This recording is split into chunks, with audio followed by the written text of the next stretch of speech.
Without the ones like you, who work tirelessly to keep things running, everything would suddenly stop. Hospitals, factories, schools, and power plants, they all depend on you.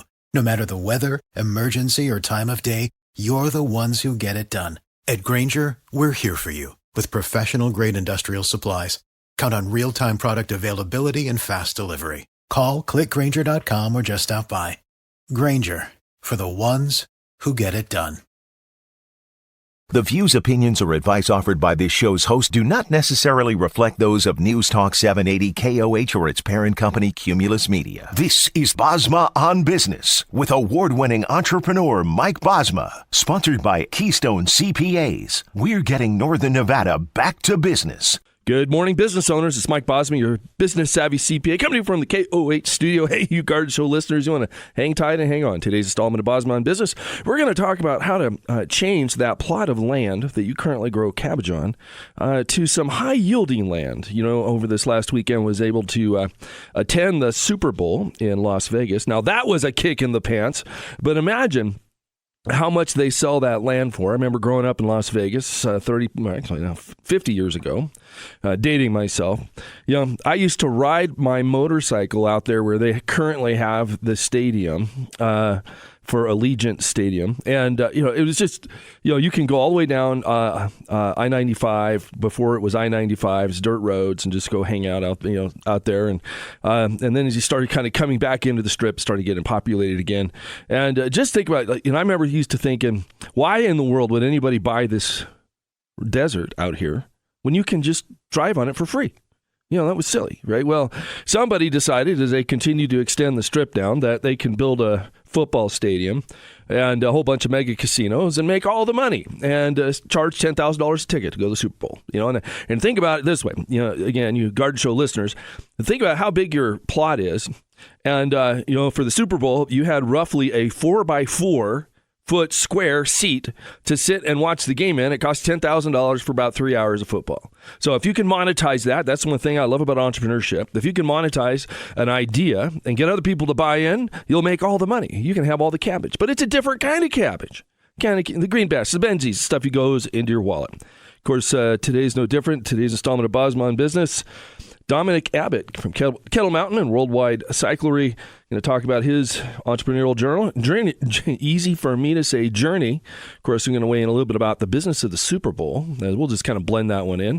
Of course, Dominic has no idea what I don't know. Dominic, how do you not know anything about football? I do know a little bit about football. I actually grew up being a 49ers fan. My uncle lived in San Jose when I was in elementary school, and he got me Steve Young's autograph. So I was a Steve Young, Jerry Rice fan, which was pretty easy to do. Yep. So I know a little bit about football, and I did watch the game, but I haven't watched football probably since 8th grade. So okay. It's been a little while. It's been a minute. Well, tell us about KETL Mountain and Worldwide Cyclery.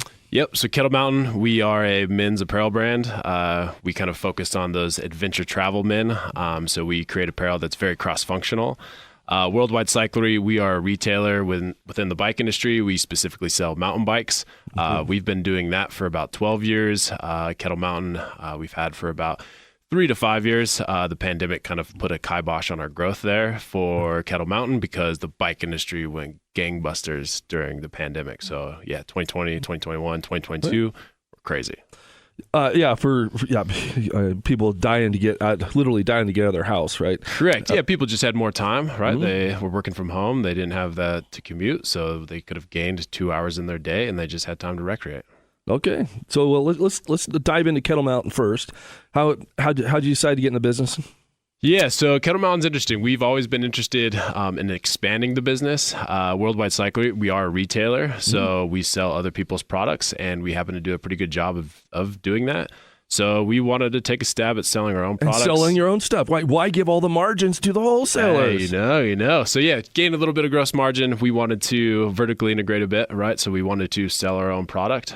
We fulfill our own product as well. We have 3 warehouses across the U.S., and KETL Mountain kind of came about. We work with a distributor in the bike industry. They had KETL Mountain, so we actually didn't start it as the brand. So we acquired it from them. They were going to let it die. They were going to let it die. It was specifically a mountain biking brand when they started it, and we have transitioned it more into lifestyle, adventure travel wear, mainstream. Okay. Yeah, exactly. And we've grown the brand pretty substantially since, and we are loving it. It's been a fun business. Okay, so when you say grow the brand, like when you acquired the brand, what were your sales? 0.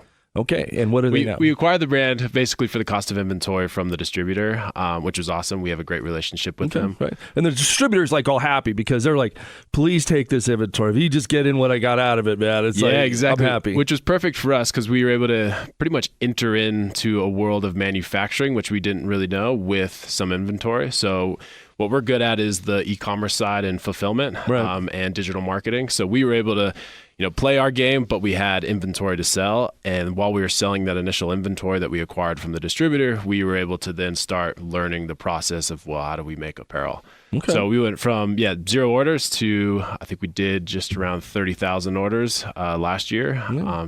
We're growing it. What's your average revenue per order? Good question. It fluctuates anywhere between like 90 and 150. I kind of figure about $100. Yeah. So just so you know, Dominic, I'm just going to extract every bit of confidential information out of you, one way or the other. Hey, there's plenty of opportunity for everybody. So that's it. So 30,000 orders, $100 a piece. So $3 million in rev. That's awesome. So congrats. And I guess it's interesting. So we just submitted our application for the Inc. 5,000 fastest growing businesses. Evidently, we got somebody's attention because now they're saying, "Well, you grew a lot," and so we need CPA issued financial statements. And I'm like, "Well, okay, that's fine. I can give you because we are after all a CPA firm. I have somebody in the office that can do that." But we scaled.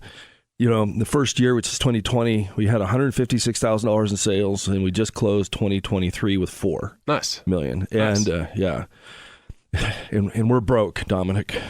You know how hard it is to. You know how hard it is. Work on that gross margin, then. Right. Well, the issue, right, is like now in retail, usually the problem is inventory, right? Because it's not like you can get these things in time, right? So it's a cash game, and so you can only grow so much. And the rule of thumb I have for most businesses is 40%. If you grow 40% a year, you're going to feel like you're poor.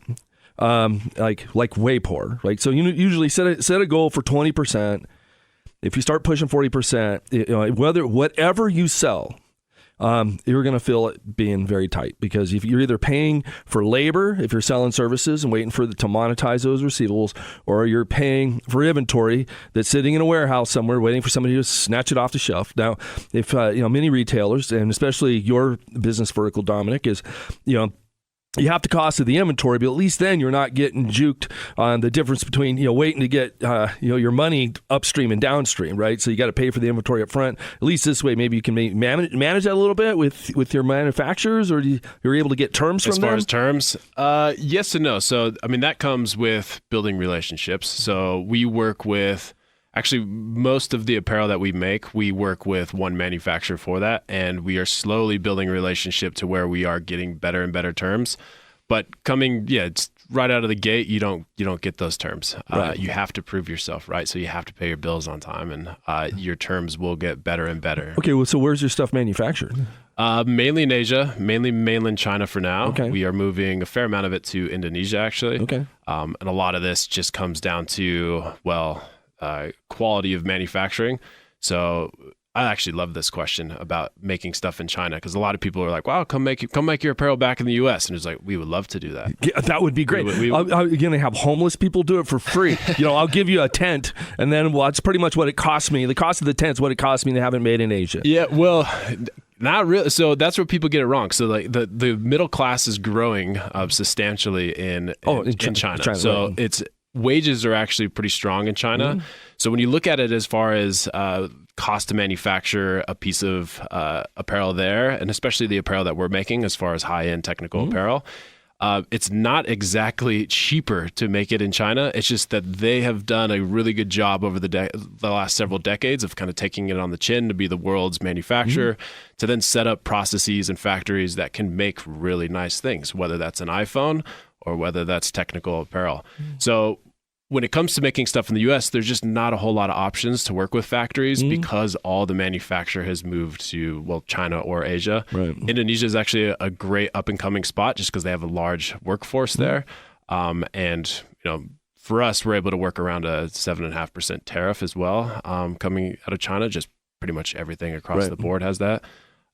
So, yeah, it's less of, hey, China makes cheap stuff. And it's more of, hey, actually China did a good job of setting up manufacturing for pretty much everything. And as far as systems and factories in place, they pretty much nailed it there. Okay. So, but you think of moving that to Indonesia just on price or quality, combination of both? It's both. So there's geopolitical issues too. So we're just trying to insulate ourselves and diversify our supply chain to where. So you're afraid if Trump gets elected, it's going to go back to China. Your words, not mine, but sure. Well, I don't. There's no way Trump can get elected. I mean, right? Right. If I were a betting man, and I'm not, I would bet on Trump getting elected. Okay, hold on. Neil, give me the nod. Is he insane? I agree with him. Okay. I'm not saying who I'm for. Okay, I hear you. But I can't even get my mind around that. Anyway, my logical side says that's I think where things are going. Okay. You know what Trump needs? Let me I'm just for the benefit of my listening audience. Oh, great. Here we go. Okay, is I've said this before, so I'm already on record. Somebody needs to bridle the man's tongue. Right? Because all he has to do is just not be an idiot. Okay? Just be kind, right? It's the same you teach your 5-year-old. I think that's why he's so popular, though. You would take away his popularity if you took away his tongue. I think if he, like some people would say that know me, that I have a sharp wit. Okay, like I can destroy somebody just with my wit, and they don't even know they're being destroyed, right? So it's just, I'd say, I have many sayings, right? So when I'll say, you tender flower, right? I'm just saying, well, that's unfortunate, you millennial, you're still living in your mom's basement. You can have as much money as you want, but I understand you're a tender flower because you got the trophy, just like my kids. And now you don't know what it's like not getting the trophy. I appreciate and I understand the trauma that you're going. See, I'm completely tearing them apart, but I'm at least doing it in a kind way. I'm a millennial. Okay. But you're not. And so, I mean, you are age-wise, but you've decided to create something out of nothing, right? And so, yes. That's the beauty of business. That's the beauty of business, is creating something out of nothing, right? And you saw an opportunity, right? Carpe diem, right? So seize the day, and you said, "Hey, here's a brand that's on the shelf. Hey, we can go buy this brand." Right, it's already got some recognition. Retailers already trying to get into those stores, brain damage. Right, hey, we're a new brand. It's so expensive. You were already there, so you like that would say is not the normal millennial mindset. The normal millennial mindset is, okay, maybe I might be generalizing here, and I apologize for all of you business owners that are in the millennial age. If this doesn't, I self-identify as you, then just don't. It's not for you, but it's for the people that are like, well, and it's funny. Let me anecdotally. I think you can make generalizations about any generation. Though. This is true. Right, old white men. That's my generation. Yeah, boomers. Right, boomers. So, But I guess that's just it, right? And it just goes for anybody, right? If you want to be able to find your way, you can do that, right? The way to get to the middle class, to become wealthy, is not going and becoming a truck driver. Now, it's a great living, and we need them, and salt to the earth. But when we come back, we're going to talk about taking an entrepreneurial idea, monetizing it, and then really helping people that are much less fortunate than us. We're going to do that, and we call it Bosma On Business. News Talk 780 KOH. Named one of the best personal finance podcasts, The Stacking Benjamin Show with Joe and his friends makes financial literacy fun. Work hard and save your money. That way, when you're old like me, you can buy the things that only young people can enjoy. Squirrel watching. You heard it here first. Get yourself a squirrel cam, spend $30 a month on nuts, and you'll be at early retirement before you know it. No, Piggy, this is the road to a podcast nobody listens to. Find out more by searching The Stacking Benjamins podcast, wherever you listen. Welcome back to Bosma On Business. Your host, Mike Bosma, talking about having some humane political discourse. Talking a little bit about politics, but that's not the genre of the show today. The genre of the show today is just talking about local opportunist, Dominic Abbott, took Kettle Mountain literally off the shelf, 0 sales, and grew it to $3 million-ish and growing. And I think the thing I love about that, your story, Dominic, is you had the cycle where you had the retail shop, and you see how much margin is eroded, and so you go into a retail shop. As I mentioned, I was at the not the Olympics. That's in July. I was at the Super Bowl, and on every corner they had apparel for sale, and it was just crazy expensive. But then you look at how much like how much it costs to manufacture, and then like the retailer, you're like, that's $100 for a little trinket, right? But then you're like, well, how much did it cost them? And then that goes to the middleman, the wholesaler, and then how much does the manufacturer get? So you just you keep divvying that thing up.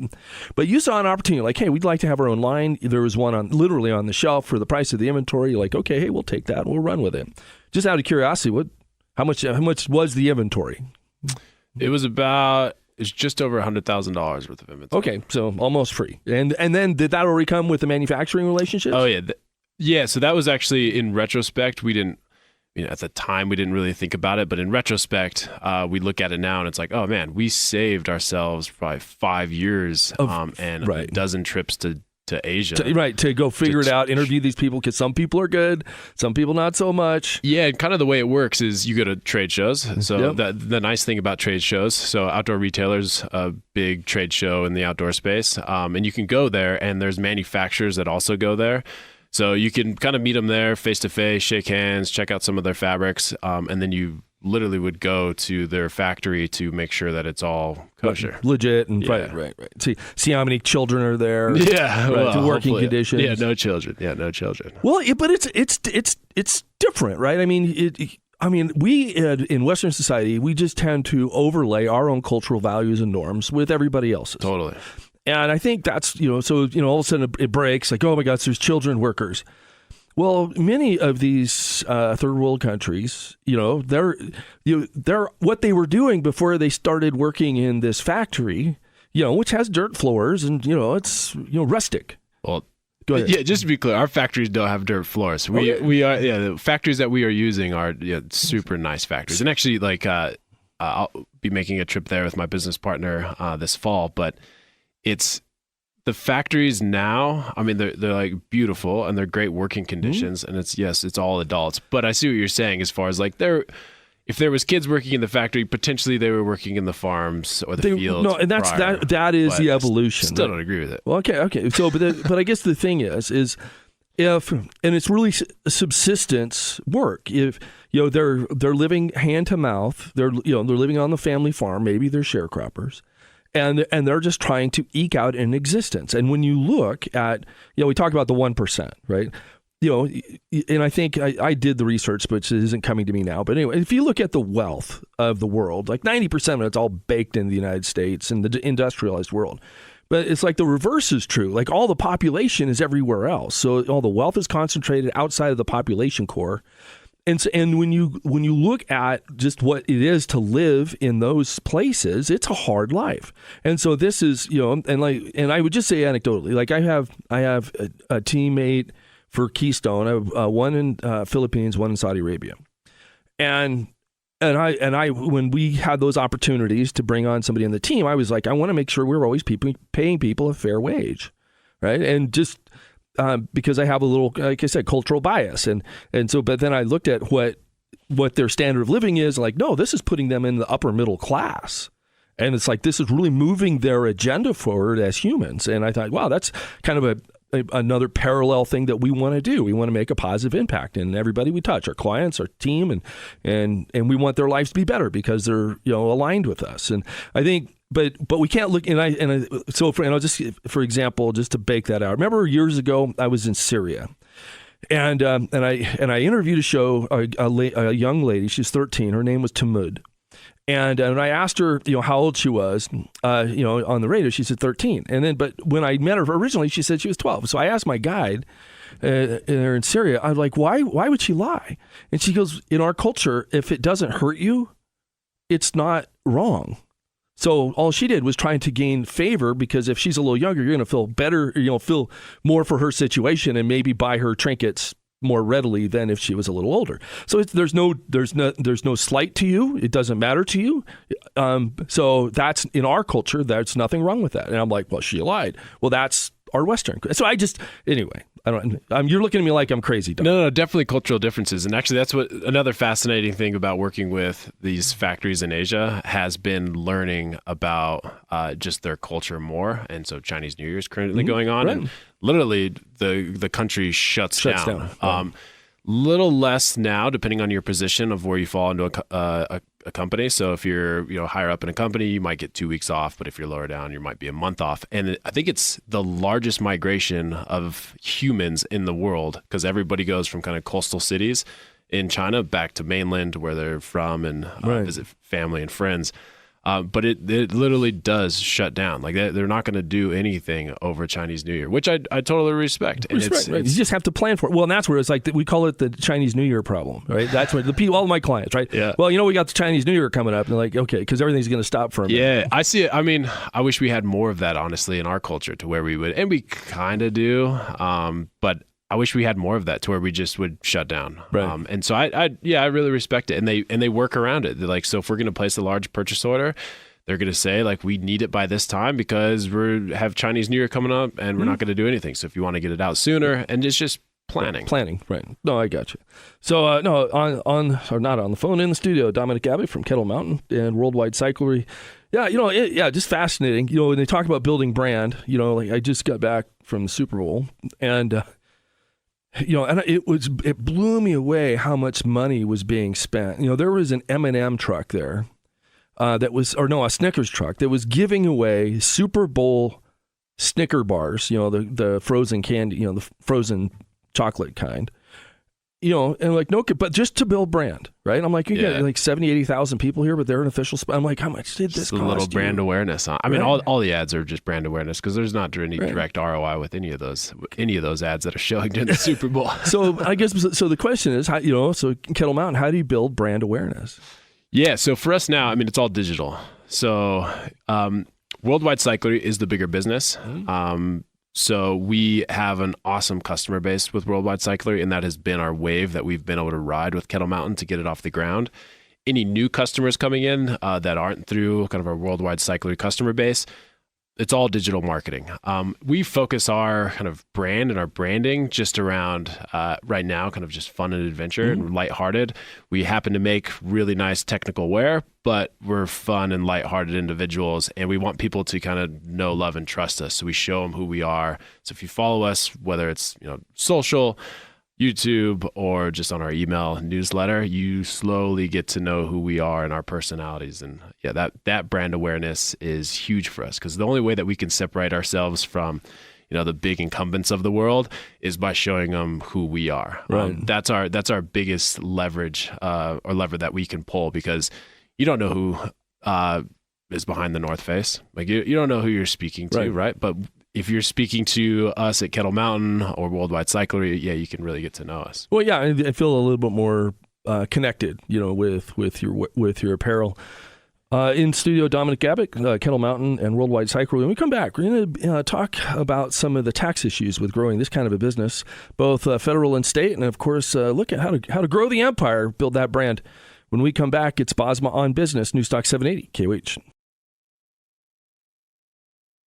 Welcome back to Bosma On Business. Your host, Mike Bosma. Bottom of the hour, we always talk a little bit about the tax thing. In studio, Dominic Abbott from KETL Mountain, Worldwide Cyclery. And so I figured maybe we'll just use you as a guinea pig, Dominic, and just talking about all the tax problems you have. Luckily, we don't have a lot of tax problems. So personally, I live in Nevada for the tax incentive. As far as the business, though, my business partner, who is much more the financial head, we have situated ourselves. We're 100% self-funded, so we don't really deal with tax issues. I think, who was it? Was it? I forget who said it, but it was, I'm not trying to avoid taxes. I'm just also not trying to leave a tip. Right. And that's our perspective on it. So, and that's where I'm trying to remember how long ago it was.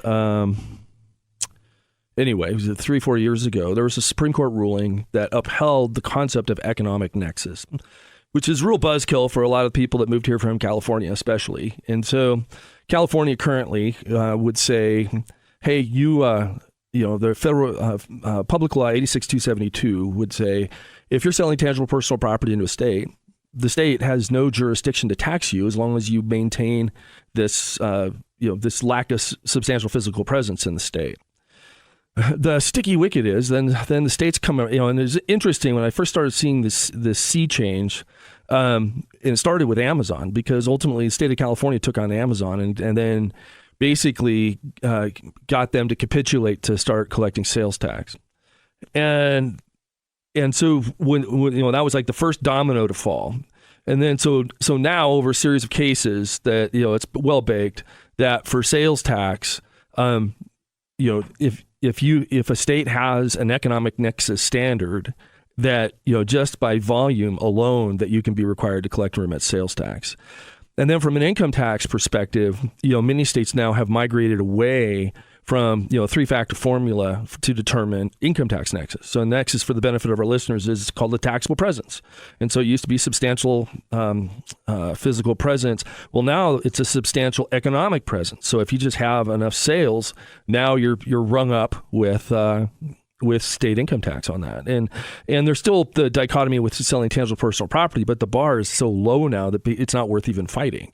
So a lot of times what I see people now, in fact, we just did this. I have another apparel company who did this out of Oregon, Dominic, is, they're seeing what their, what the issue, let's say they're saying what the issue is when they're selling interstate, selling online, right? And so we got them set up. There's a software called Avalera that's actually interfaces with most softwares and point of sale systems, whatever your customer interface is, to be able to collect or remit the sales tax. And then they're just Avalera with streamlined sales tax compliance. In fact, I represented business when Nevada implemented their streamlined sales tax compliance to kind of get the laws square on how we thought they needed to bake. But that way you can say, okay, we can efficiently collect or remit this sales tax. And then if you're in a streamlined sales tax state like Nevada, then they're not going to charge you to do that. So it's free. And the other thing you get when you sign on to that platform, let's say you've been selling and you're over the minimum, the economic standard, threshold for being required to, doing signing up with Avalera, they're and using the streamlined sales tax compact will basically give you amnesty for all your prior sins, which is awesome. Now, the downside is, from all the big states haven't signed on to that. So streamlined sales tax is great, for the little states, and that's why Nevada jumped on a second. California thinks, that they're God and that they're really the federal government, and so they have their own opinion on all this stuff. Then you have to do this thing called a voluntary compliance agreement, or VCA, to be able to get to the same place. Now, what I tell people is this. The problem with just registering prospectively, like let's just say, for example, you say, oh, I'm selling more than this amount, percentage of my sales, or this over this threshold in California.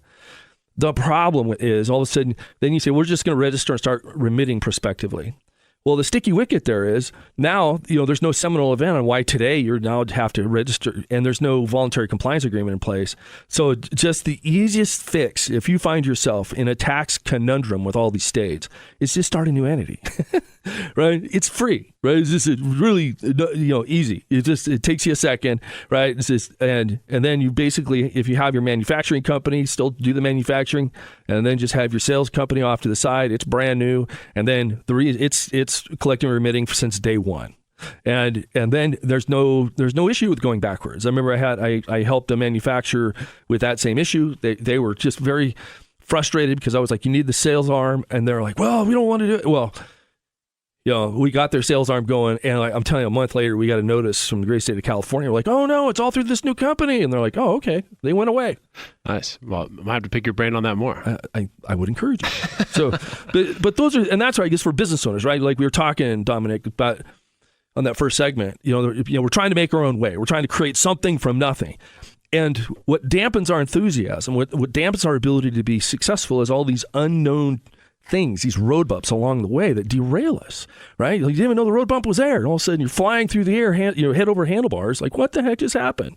Yeah, well, I think that's where a lot of people go wrong in entrepreneurship is they focus on, oh, I've got this passion. I love to ride bikes, or I love to travel, or I love to hike, and I want to do that. It's like, well, that's what you'll do for the beginning, whatever, a few months or a year or so, but then the rest is just going to funnel back into business. Right. So if you don't happen to love business and enjoying that game, yeah, it's a rough road. And also, I mean, I have 3 other partners. They're amazing. I'm not the founder, however, but our partnership makes it to where it's like, oh, okay, so this is what we need to do. Right. And then individuals have kind of their spot on the bus and what they're really good at, and being able to play the game of business and enjoy that, I think helps us, and I think it helps any entrepreneur, as opposed to enjoying just the service or product. Right. Yeah, because it's really the business aspect of it. Actually, Jack Stack wrote the Great Game of Business, and it's just being able to riddle how the business thing works, being able to make it so that it can exist and thrive outside of the entrepreneur who started it.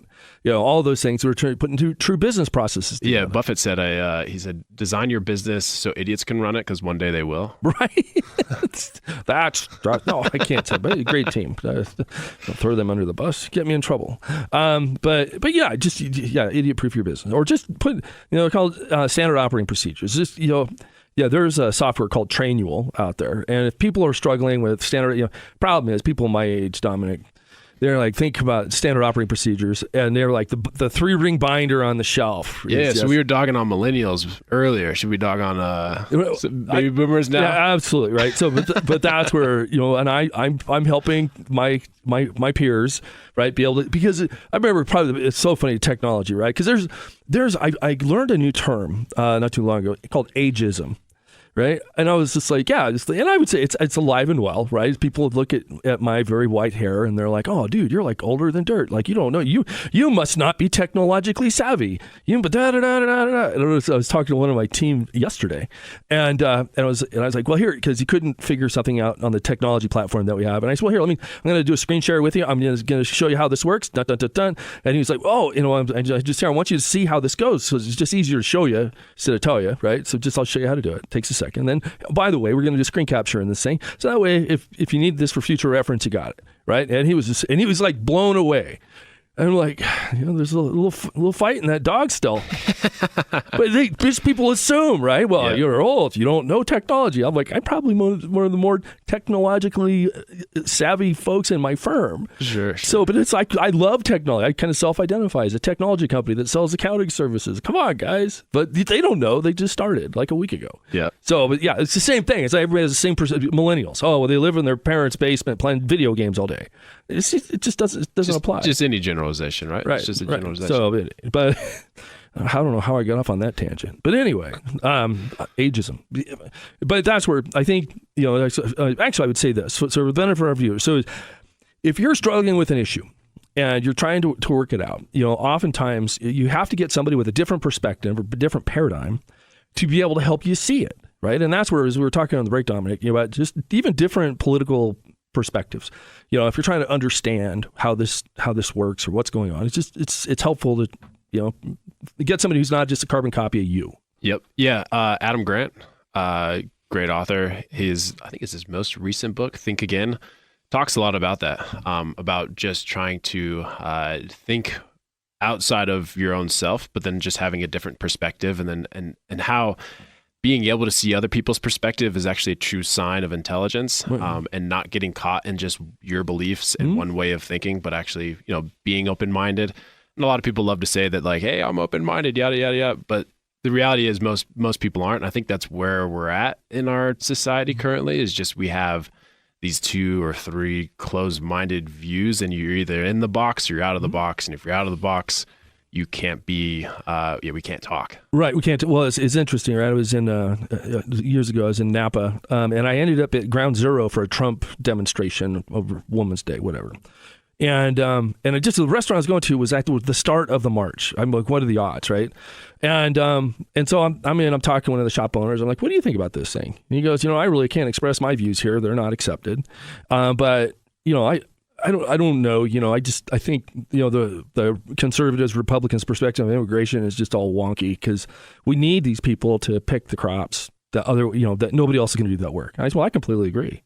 He goes, really? I go, yeah. I just think it's wrong that we're going to have these people over this assumed alias, right? We're taking, FICA and Medicare from them, federal withholding, never to be seen from again. We're literally robbing from the poorest of the poor. I go, I think we know what's happening. We just need to, know who they are, right? And then let it happen, make it happen. But then, and just, come through the open door instead of, the closed gate. Nothing's wrong with a structure and a system. Right. Yeah. So it's just, but it's like taking from these people under an assumed alias is just terrible to me because they should be paying tax and don't make any money, right? And so he's like, I never thought of it that way. Discourse between intelligent people. All right. When we come back, Dominic Abbott from KETL Mountain is going to talk to me about the number one thing he wish he knew before he bought this apparel brand. You heard it here and only here. It's Bosma On Business. Newstalk 780 KOH. The Rolling Stone Music Now podcast gets inside the biggest stories with Rolling Stone senior writer Brian Hyatt. Now here is my conversation with Jacob Knoll. Your story is an amazing one, and obviously you lost your dad when you were only 1 year old. It was definitely a screwy way to grow up. I think that a lot of people never heard of who I am, and then they see me joining this band, and they must think this kid must have just been handed everything, or nepotism kid. It's a gift that I have an opportunity to sing in such a big band like my father and my uncle's band, Sublime. Rolling Stone Music Now, wherever you listen.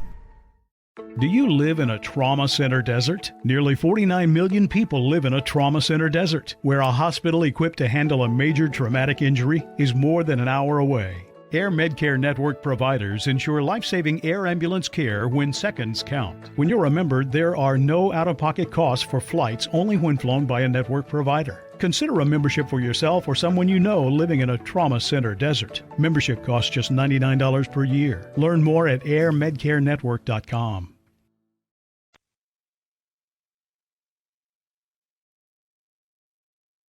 Welcome back to Bosma On Business. Your host, Mike Bosma. If maybe you find yourself in a sticky tax situation, give me a call, 775-786-4900, mbosma at keystone.cpa. Probably most importantly, if you get a notice, a love letter from Uncle Sam saying that they want to look at your last tax returns, please give me a call. Don't try and do that yourself. They're auditing returns. The Reno office itself, I think, is 3 times as large as it was 2 years ago. So there's just a lot more auditors, and there's more auditing to be had. And if you do large non-cash charitable contributions or are play in cryptocurrency at all, you're at the top of the list. And I would rather have a conversation with you before you get that notice. So because there's some things like, for example, if you're mining Bitcoin, the IRS believes that's ordinary income. And if you treated all that as capital gains, God bless you. But you might want to think about amending tax returns, because if you amend those tax returns, you can do so and get penalty protection. And you're not going to change the government's mind, and you probably don't have enough gain to warrant going to tax court over. So anyway, those are things we try and get people smart about, just so that they don't run into the chopping block unknowingly. But if you want to go there knowingly, then go for it. It's all good. All right. Dominic, we always leave our listeners with the number one thing. So, we call it the School of Hard Knocks, your PhD from the School of Hard Knocks. In business, what do you wish you knew before you jumped in? Well, I was thinking more specifically to when we acquired KETL Mountain, the apparel brand, and what we wish we would have known. So this is specifically around apparel. Sure. I could go on, I think, all day with what I wish I would have known. But I think that's also the beauty of business, is learning as you go. So you're not going to know everything, but if you have this kind of open-mindedness to just learn and know that you can learn, then that will get you through anything. However, back to KETL Mountain and acquiring KETL Mountain, what we didn't know is how to design and manufacture apparel. So we assumed that it would be pretty easy, and it's not royally difficult. We're not making spacecrafts. However, there's this thing called tolerances. So when you're manufacturing something, typically when it's a hard good, your tolerances are pretty small, and it's probably millimeters. When you're manufacturing apparel, which is all still made by hand, cut and sewn, you have tolerances that range from 1/4 inch to 1 inch. And so when we're designing our fit initially, we are very specific on how we wanted things to fit, not really thinking about tolerances. So we had a wave of production that came out, and the fit was way too tight because of, we had a negative tolerance come out on that production. So it was just this conversation back and forth with the factory of like, how do we avoid this in the future? And they're kind of educated us about Right. tolerances. Did you have to pay for the stuff that came through that with tolerances a little off? So I think that's also kind of a business 101 is, don't piss off the people that you rely on. And so having a good relationship with these vendors and with these factories really pays off. So they got it, right? And they wanted us as a customer because they saw our growth. And we got it that, hey, we just made a slight mistake. So we met somewhere in the middle and ended up making things right. Okay. Well, that's very sage advice, Dominic.